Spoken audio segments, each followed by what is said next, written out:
ఎన్టీఆర్ అన్న మూవీ దేవర మూవీ వచ్చింది కదా, దాంట్లో విలన్ గా యాక్ట్ చేసిన సైఫ్ అలీ ఖాన్ గారు అయితే ఈరోజు ముంబైలో తెల్లవారుజామున మరి దొంగతనానికి వచ్చిన ఒక దొంగ అడ్డుకోబోతే ఫస్ట్ పని మంచి ఎవరో అడ్డుకున్నారంట. దాని తర్వాత సైఫ్ అలీ ఖాన్ కూడా అడ్డుకోవడానికి వెళ్తే ఆ దొంగ ఏమో కత్తిపోటుతోని 6 ఘాట్లు చేశారంట. సో సైఫ్ అలీ ఖాన్ అయితే చాలా సీరియస్గా ఉన్నారు, హాస్పిటల్కి అయితే తరలించారు.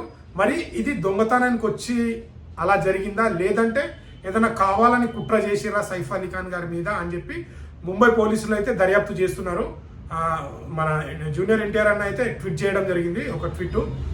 సో తొందరగా కోలుకోవాలి అని చెప్పి, చాలా బాధాకరం అని చెప్పి ఒక ట్వీట్ అయితే వేయడం జరిగింది.